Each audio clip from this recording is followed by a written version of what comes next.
Sebagian masyarakat mungkin mikirnya Kominfo itu cuma urusan sinyal, pengaduan atau website ya. Cuma dalam penyelenggaraan pemilu dan pilkada, Kominfo itu juga punya peran yang krusial. Utamanya mungkin kita menginformasikan hal-hal terkait dengan apa itu pemilu, kemudian juga tahapan-tahapan pemilu seperti apa. Tidak semua masyarakat itu melek digital. Betul. Tidak semua masyarakat itu megang HP, tidak semua masyarakat itu baca koran. Yang netizen Kudus ini, terutama yang di media sosial itu tipikalnya seperti apa sih? Netizen Kudus itu terkenal kritis. Kritis ya. Terkenal kritis tapi tidak provokatif.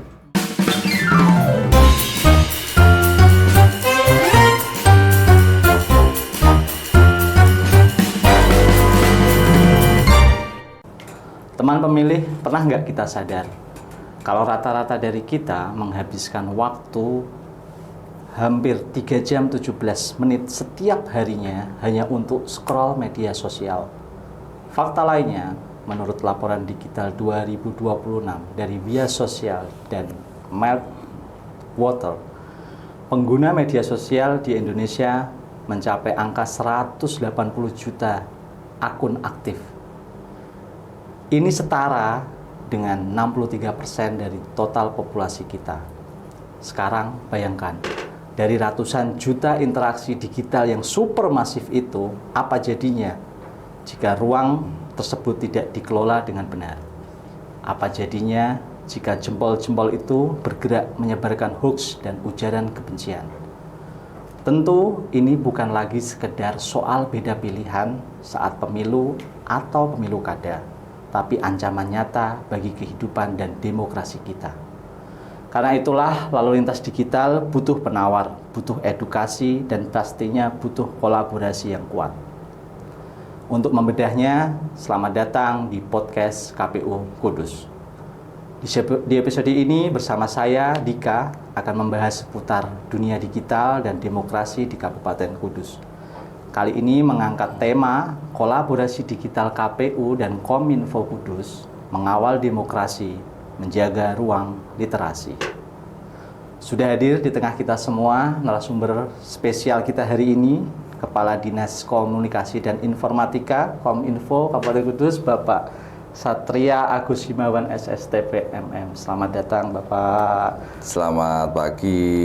Salam sejahtera untuk teman-teman KPU Kabupaten Kudus, Mas Andika, dan semua teman-teman di KPU. Terima kasih sudah mengundang kami dari Dinas Kominfo Kabupaten Kudus untuk hadir di podcastnya KPU ini. Terima kasih juga Pak sudah berkenan hadir untuk memenuhi undangan kami dari podcast ini. Sebelum kita bedah lebih dalam soal kolaborasi digital, saya ingin mengulik Pak Satria nih lebih dekat, biar teman pemilih juga makin akrab Pak. Karena mungkin sosok Pak Satria ini sudah nggak asing gitu, di Kudus. Kudus. Sebelum kita bahas lebih lanjut, sebelumnya selamat nih Pak, King MU sudah juara di posisi 3 dan kembali ke Liga Champion. Iya, nomor 3 ya? Iya, nomor 3. Jadi informasi teman pemilih, Pak Satria ini aktif di komunitas Indoman United Regional Kudus dan merupakan salah satu founder gitu Pak. Betul, founder, pendiri. Gitu. Sebenarnya saya pengen gatel sih bahas bola lebih dalam, tapi tenang, kita simpan dulu soal bolanya Pak. Kita ingin ngulik sisi lain Bapak yang inspiratif. Saya penasaran, sebelum menjadi Kepala Dinas Kominfo saat ini, jenengan pernah ngabdi sebagai camat di Kaliwungu. Dan yang bikin saya penasaran, waktu itu Bapak sukses banget nih, mendapat penghargaan yang cukup bergengsi, yaitu Camat Penggerak Potensi Wilayah dari Radar Kudus Abdi Nagari Award 2026. Ini luar biasa sih Pak. Boleh dong diceritain gimana ceritanya bisa sampai titik itu? Sebelumnya mungkin saya menjadi camat Kaliwungu itu mulai tahun 2020 sampai 2026 kemarin. Jadi saya dilantik jadi Kepala Dinas Kominfo itu per 30 Januari. Jadi saya itu menjabat camat Kaliwungu hampir 6 tahun, Mas. Hampir 6 tahun ya. Jadi dan kebetulan saya juga orang Kaliwungu karena rumah saya Prambatan. Dekat dari sini. Jadi memimpin di wilayah sendiri itu ada enak dan tidaknya, kan gitu. Enaknya itu kita sudah tahu kondisi wilayah kita. Kemudian juga masyarakat ketika akan melakukan pelayanan itu bisa kapanpun sebenarnya. Jadi dulu itu waktu saya libur atau mungkin pas hari libur itu kalau ada masyarakat mau minta tanda tangan boleh ke rumah saya. Boleh ke rumah. Iya, 24 jam. Membuka pelayanan di rumah berarti. Boleh.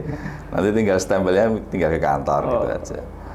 Jadi kemudian juga karena saya paham wilayah, tahu potensi itu, ya akhirnya saya mencoba untuk memaksimalkan potensi-potensi yang ada di Kecamatan Kaliwungu. Khususnya mungkin potensi dari UMKM-nya, kemudian dari seni budayanya. Dan mulai tahun 2022 itu saya setiap tahun buat namanya Kaliwungu Fest. Kaliwungu Fest. Ya. Masih gitu sampai sekarang. Kalau 2026 nanti saya nggak tahu, tergantung camatnya yang sekarang ya. Cuma terakhir kemarin di 2025 ketika masih jadi camat. Jadi 22, 23, 24, 25, 4 tahun ya. Jadi saya membuat Kaliwungu Fest. Kaliwungu Fest itu salah satu ajang bagi teman-teman di desa untuk menunjukkan potensi-potensi UMKM-nya. Kemudian selain UMKM kita juga mengangkat potensi-potensi seni dan budaya dari masing-masing desa. Jadi dengan kayak di Kaliwungu itu kan kita paling kuat itu kan kita di kerajinan gebyok. Ya, karena kalau kita ngomong secara sejarah bahwa Mbah Rogomoyo yang merupakan maestro gebyok itu aslinya dari desa Kaliwungu. Gitu. Dan sampai sekarang anak keturunannya itu masih memelihara warisan-warisan kesenian kerajinan teknik cara dia membuat gebyok. Bahkan di desa Kaliwungu itu pengrajin gebyok itu ada sekitar 20-an lebih. Nah, itu kan merupakan hal-hal yang merupakan suatu potensi yang ada di Kecamatan Kaliwungu dan terus kita rawat, kita jaga supaya memang tidak hanya berkutat di Kaliwungu atau di Kabupaten Kudus saja, juga bisa go internasional seperti itu. Tidak hanya terkait dengan kerajinan gebyok, tapi juga yang lainnya juga dari sisi kesenian, tradisi budaya. Ya. Itu memang kita mengangkat tujuannya apa? Satu, nguri-nguri, kan? Nguri-nguri kebudayaan, nguri-nguri tradisi yang ada di wilayah. Kemudian yang kedua juga memperkenalkan bahwa di daerah Kaliwungu itu kita kaya akan tradisi budaya. Kita juga punya kesenian yang memang menjadi salah satu kekuatan dan warisan dari leluhur-leluhur kita, seperti itu, Mas. Keren. Nah, dari 6 tahun memimpin wilayah di Kaliwungu, menyentuh masyarakat bawah, pelayanan sampai di rumah, terus mengangkat budaya-budaya itu, sekarang berlabuh memimpin Kominfo, Dinas Kominfo yang menurut saya itu dinas yang super sibuk lah di era digital saat ini. Iya. Bagaimana transisinya, Pak? Dan fokus utama Kominfo Kudus saat ini apa? Kalau Kominfo bagi saya itu bukan dunia yang asing, ya. Karena sebelum jadi camat saya itu di Kominfo. Iya. Dan cukup lama saya. Saya itu dulu jadi di bagian humas. Dulu sebelum ada Kominfo itu kan ada bagian humas. Sekitar 2012 saya di bagian humas, kemudian 2016 saya jadi Kabid Kominfo. Waktu itu masih bergabung dengan Disub, ya, Disub Kominfo, saya Kabid Kominfonya. Terus di 2017 Dinas Kominfo berdiri, merger dari bidang Kominfo dengan bagian Humas 2017 sampai 2019. Jadi saya menangani urusan komunikasi publik itu ya sekitar sudah 7 tahunan sebelum jadi Camat Kaliwung. Jadi ini bukan hal yang baru bagi saya, dan ya bisa dibilang passion saya itu di komunikasi publik. Di komunikasi publik. Fokus utama Kominfo saat ini mungkin? Ya, fokus utama kita disampaikan. yang jelas kita sebagai organisasi perangkat daerah merupakan kalau di nasional itu kan ada kementerian membantu presiden. Kalau kita juga membantu kepala daerah, bupati dan bu wakil untuk menginformasikan, menginformasikan kepada masyarakat kaitannya dengan program dari pemerintah kabupaten, visi misi dari bupati, dan hal-hal yang mungkin menjadi aduan dari masyarakat kita juga kelola. Kita juga mengelola pengaduan melalui kanal Wadul Bupati dan Wakil Bupati, kemudian ada juga SP4N yang dari pemerintah pusat, seperti itu. Jadi kita mengelola informasi, kita juga mengelola aduan. Meskipun aduan itu bukan kita yang langsung menjawab, tapi kita berikan ke OPD-OPD yang memang mempunyai kewenangan di bidang yang menjadi aduan dari masyarakat. Kayak gitu. Iya, jadi teman pemilih mungkin sebagian masyarakat mungkin mikirnya Kominfo itu cuma urusan sinyal, pengaduan atau website ya. Cuma dalam penyelenggaraan pemilu dan pilkada, Kominfo itu juga punya peran yang krusial. Betul. Bisa dijelaskan nggak mungkin kepada teman pemilih seberapa strategis sih peran Dinas Kominfo dalam penyelenggaraan pemilu dan pilkada ini? Kalau di dalam penyelenggaraan pemilu dan pilkada mungkin peran kita ini kita bersinergi, jelas ya, bersinergi dengan KPU. Kalau di tingkatan pusat kan ada sekarang namanya Komdigi, ya, kemudian komunikasi informasi dan digital. Kalau di breakdown ada di provinsi juga ada, kemudian di kabupaten juga ada, dan kita memang bersinergi dengan masing-masing KPU yang ada di wilayah. Utamanya mungkin kita menginformasikan hal-hal terkait dengan apakah itu pemilu, kemudian juga tahapan-tahapan pemilu seperti apa. Karena Kominfo kita punya banyak kanal di dinas kita, baik itu lewat sosial media, kita juga punya Radio Suara Kudus, kita juga ada Videotron mungkin yang baru-baru ini ada di depan Pendopo itu ya, sebelah barat Pendopo atau sebelahnya Masjid Agung itu merupakan salah satu kanal-kanal informasi yang bisa kita sampaikan kepada masyarakat seperti itu. Dan intinya bahwa kaitannya dengan penyelenggaraan pemilu, tugas utama kami ya jelas kami menginformasikan hal-hal yang mungkin menjadi concern kaitannya dengan pemilu, dan kita juga menyaring hoax yang mungkin sekarang ini menjadi salah satu permasalahan yang sering terjadi di masyarakat umumnya, mungkin bagi masyarakat yang memang sangat aktif di sosial media. Menarik soal hoax. Berbicara tentang media sosial kan tidak lepas dari tantangan seperti hoax, disinformasi, ataupun kalau dalam penyelenggaraan pemilu atau pilkada itu kan kampanye hitam. Kampanye black campaign ya. Ya, black campaign. Saya penasaran nih, apakah di Dinas Kominfo itu ada tim khusus yang siaga 24 jam mungkin untuk menangani terkait itu, dan apa penanganan konkret kalau misalnya sudah ada hoax yang menyebar?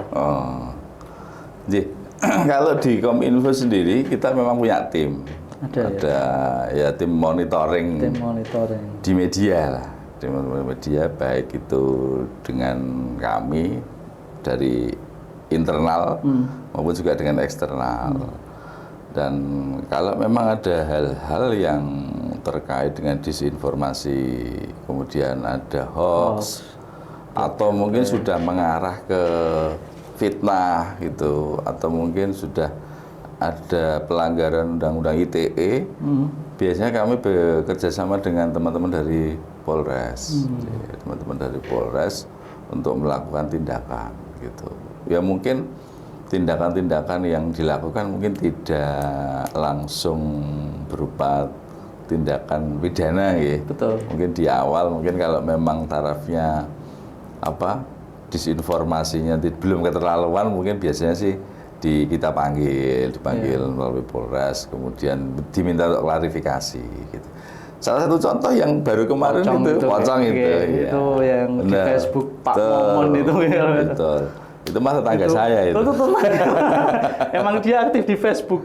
Ya enggak juga, mungkin pas kebetulan kok ada hal yang menarik gitu, terus udah diunggah dia. Itu sebenarnya kan unggahan dari tempat lain sih, bukan dia yang memproduksi sendiri, cuma kemudian diunggah. Gitu. Lah itu kan awalnya kan dari informasi dari masyarakat sebenarnya. Ada masyarakat memberikan informasi melalui kami, terus kami coba untuk menyampaikan ke teman-teman dari Polres, Intelkam kan kaitannya dengan hal tersebut. Terus kemudian dari Intelkam mencoba menyelidiki dan yang bersangkutan langsung dipanggil gitu. Termasuk yang ini juga ya Pak Satria, hoax yang itulah lengserkan sebelumnya kan ada yang lengserkan Kapolres. Oh iya, itu juga kan. Betul. Itu saya juga kenal orangnya itu.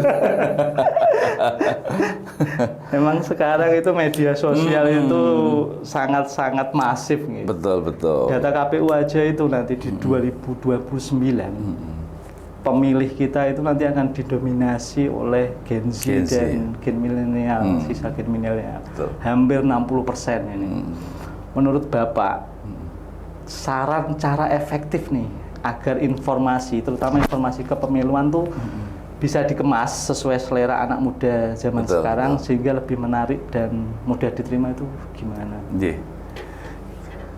Ini benar Mas, ini kami juga sangat konsen ke hal tersebut, betul. Kami sangat konsen ke hal tersebut, bahkan di Kominfo itu kami juga punya tim yang setiap hari itu membuat narasi informasi ke masyarakat, apapun itu informasi itu.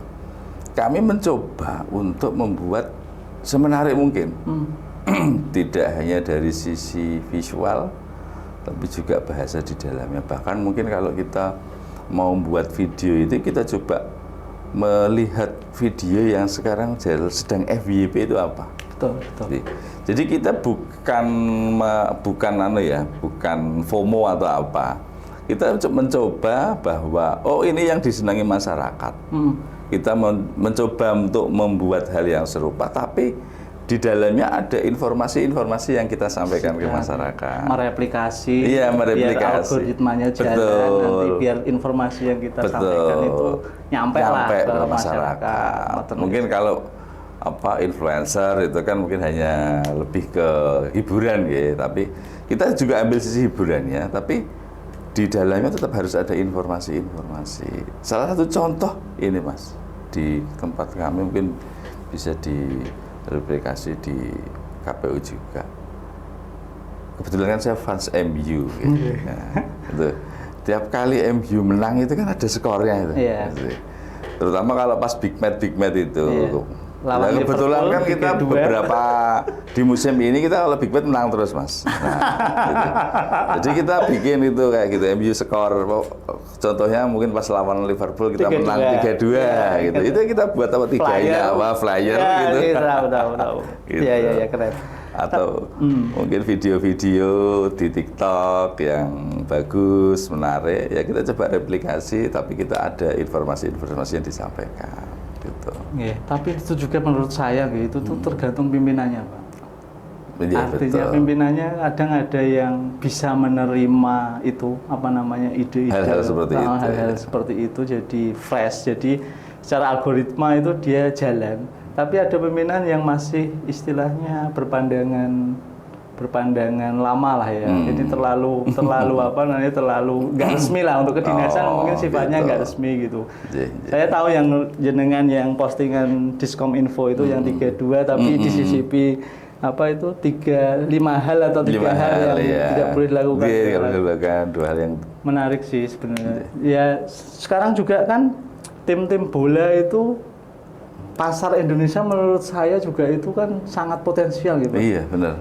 Tim-tim bola yang dari luar negeri itu Dortmund, Munchen itu mereplikasi bahkan menggunakan bahasa Indonesia gitu, untuk menarik audiens kita yang hampir berapa juta, ratus juta itu.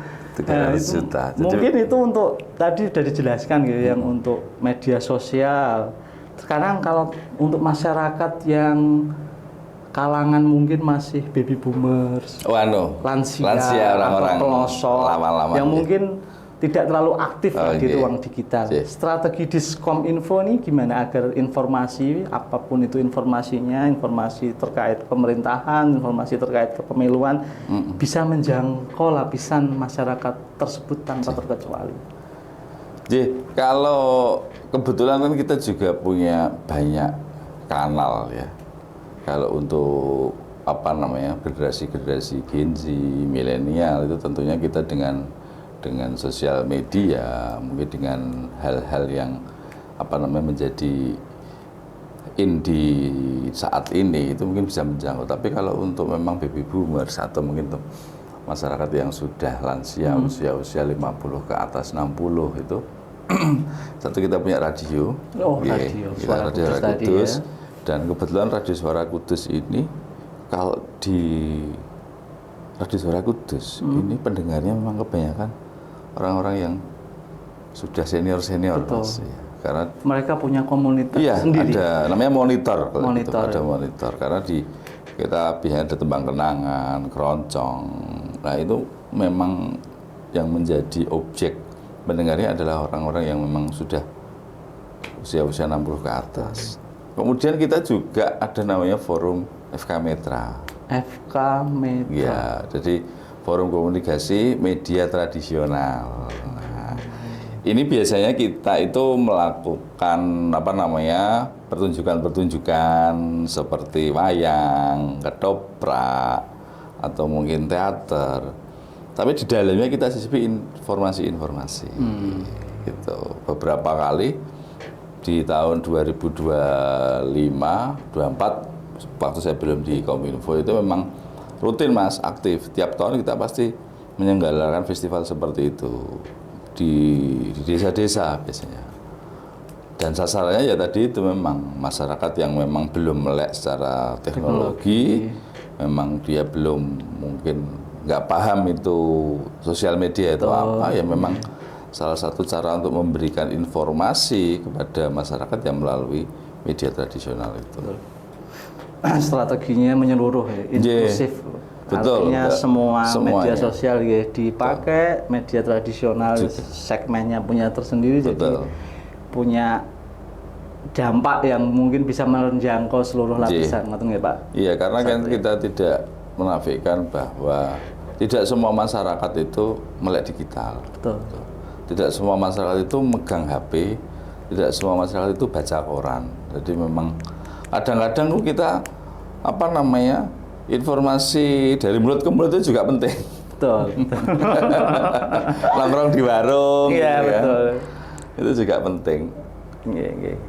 Kalau melihat ini kan setiap daerah itu kan punya kultur digital masing-masing. Betul. Kalau di mata Pak Satrio selaku Kadis Kominfo memandang netizen Kudus ini, terutama yang di media sosial itu tipikalnya seperti apa sih? Apakah yang kritis, yang sungguh pendek, atau tapi santai tapi gampang kepancing isu-isu publik gitu? Ada nggak sih pemetaan terkait? Ada Mas. Ada. Terkait ini netizen. Netizen Kudus itu terkenal kritis. Ya. Terkenal kritis tapi tidak provokatif. Orang sini itu sangat mudah melaporkan banyak hal kepada Pati melalui berbagai kanal, tapi tidak mudah terprovokasi dengan hal-hal isu-isu negatif yang bisa menimbulkan kerusuhan dan lain sebagainya. Jadi Kudus gitu. Contohnya gini, di Kudus itu ada jalan rusak sedikit, itu nggak lama itu mesti ada laporan. Dan di data saya di Wadul K1, K2 itu wakil bupati itu, aduan yang paling sering dilakukan oleh masyarakat itu adalah aduan terkait dengan infrastruktur. Ya, jalan. Itu nomor satu. Nomor satu itu. Nomor Ya. satu. Kemudian terkait dengan bansos, permasalahan sosial biasanya itu. Terus habis itu LPGU, lampu jalan umum, dan seterusnya ya paling masalah-masalah ini kayak apa namanya, hal-hal terkait dengan seperti pendidikan, kemudian yang lainnya juga. Tapi yang jelas masyarakat Kudus itu sangat kritis sekali, sangat aktif di sosial media. Tetapi kalau saya melihat selama ini, bahkan karena saya kan juga dari kecil di Kudus ya, saya asli Kudus, saya sekolah di Kudus, kerja di Kudus. Masyarakat kita itu tidak mudah terprovokasi. Jadi kan masih ingat Agustus 2025 di mungkin satu-satunya kabupaten di sekitar sini yang tidak ada demo mungkin di Kudus. Yang waktu itu Jepara sampai ada dibakar. Ya itu salah satu tipikal masyarakat kita. Masyarakat kita kritis, tapi tidak mudah terprovokasi. Itu mungkin salah satu hal yang menjadikan Kudus ini dan cukup kondusif untuk investasi dan lain sebagainya. Kritis tapi tidak sumbu pendek. Tidak sumbu pendek. Itu apakah karena dipengaruhi kultur budaya mungkin? Mungkin bisa. Karena masyarakat kita masyarakat industri, SDM-nya juga, IPM kita juga sudah lumayan tinggi. Jadi misalnya indeks pembangunan manusia yang tinggi, kemudian pendidikan, kesehatan juga sudah cukup bagus. Mereka aware terhadap sekitar. Tapi ketika mendapatkan informasi-informasi yang bersifat negatif, mereka tidak langsung merespon. Ini seperti itu. Dipikir dua kali, apakah ini ada untung ruginya, seperti itu. Tapi kalau dia melihat segala sesuatu yang kurang baik langsung disampaikan. Tetap kritis. Tidak kritisnya. Iya. Berarti kalau misalnya ada laporan pengaduan, Kominfo yang mengelola terus disalurkan ke dinas-dinas yang OPD yang menangani terkait itu. Yang punya kewenangan. Artinya apakah nanti setelah itu misalnya sudah ditanganin, ada feedback ke pelapor? Enggak? Ada. Jadi setiap laporan itu kita sampaikan ke OPD nanti sampaikan ke kita sampaikan ke masyarakat. Kita jadi kayak penghubung. Ya. Keren. Jadi tadi masyarakat udah mungkin kalau di pilkada atau pemilu Pak Satria, kita juga ada satu fokus juga terkait netralitas ASN. Netralitas ASN ini terutama di era digital ini kan aktivitas media sosial itu kan sangat mudah disorot gitu. Artinya siapapun kalau kita nggak nahan like, nggak nahan atau nahan komen itu, menurut Pak Satria, bagaimana Kominfo memastikan nih ASN di lingkungan pemerintah terus tetap menjaga netralitas? Iya, kami kan juga tadi hampir kita punya tim biasanya. Pemantau tadi. Iya, pemantau. Kemudian biasanya seperti itu kita nanti ada komunikasi atau koordinasi dengan teman-teman dari Bawaslu. Kita juga koordinasi dengan teman-teman dari BKPSDM sebagai yang punya pegawai di Kudus. Jadi kami tidak punya kewenangan untuk memberikan penindakan, tapi kami memberikan informasi-informasi kepada Bawaslu, kepada ke BKPSDM kalau memang ada pelanggaran. Tapi kita tidak hanya memberikan informasi terkait PNS yang melanggar, tapi kita juga memberikan edukasi kepada teman-teman ASN yang ada di Pemkab Kudus melalui kanal-kanal kita terkait dengan netralitas ASN. Karena kan kita sebagai ASN, tugas utama kita adalah melayani masyarakat, tentunya kita harus profesional dalam setiap perhelatan pemilihan apapun itu, baik mulai dari pemilu legislatif, pemilu presiden, baik maupun ke pilkada. Pilkades juga. Iya, juga pilkada. Bentar lagi mungkin ada Nanti di 2027. 2027. Iya. Seluruhnya serentak atau cuma beberapa? Di 2027 serentak, tapi sebagian Iya. besar. Oh, sebagian besar. Kalau di Kaliwungu semuanya. Semuanya. Iya. Amin. Itu kan jadi pesta rakyat Iya. miniatur dari pemilu dan pilkada biasanya. Betul. Terakhir ini Pak Satrio, ada closing statement atau pesan khusus yang disampaikan kepada teman pemilih agar menjadi pemilih yang cerdas secara digital untuk pemilu dan pilkada mendatang. Jadi terima kasih. Saya selaku Kepala Dinas Komunikasi dan Informatika Kabupaten Kudus mengajak pada seluruh masyarakat Kudus untuk bijak dalam bersosial media tentunya.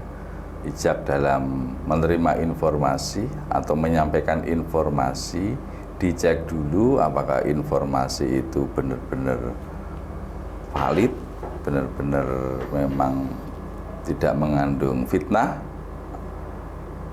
Kemudian kita juga dalam rangka mungkin terkait dengan pemilihan umum kita masih cukup lama ya Mas. Untuk pemilu kita di 2029. Di 2029, yeah. Berarti masih sekitar 3 tahun. 3 tahun lagi ya, 3 tahun lagi. Dan mungkin untuk masyarakat Kudus mungkin di 2029, baik itu untuk pileg, pilpres, mungkin di 2030 ada nanti pilkada. Biasanya tentukan pilihanmu berdasarkan program, visi dan misinya, seperti itu. Ya, terima kasih banyak Bapak atas waktu yang telah dibagikan, ilmu yang dibagikan, pengalaman yang dibagikan kepada kami, menarik. Tentunya banyak wawasan baru yang bermanfaat bagi masyarakat. Ya, terima kasih Mas Andika dari KPU juga yang sudah mengundang kami untuk berbincang-bincang, dan mungkin ke depan mungkin kami juga akan mengundang teman-teman KPU. Siap, kolaborasi antara KPU dan Kominfo ini kan udah berjalan lama. Betul, Kita sering melakukan sosialisasi melalui Suara Kudus, terus pernah pinjem ini yang sekarang jadi Videotron itu, dulu kan masih baliho gitu.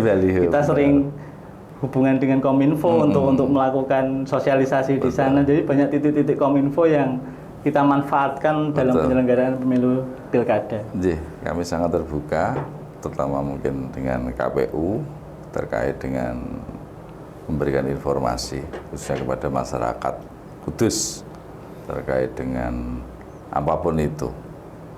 Baik, terima kasih Bapak. Sehat dan sukses selalu untuk Pak Satrio. Itulah perbincangan kita hari ini, teman pemilih. Ingat, seperti pesan Pak Satrio tadi, saring sebelum sharing. Saya Dika, sampai jumpa di episode podcast selanjutnya.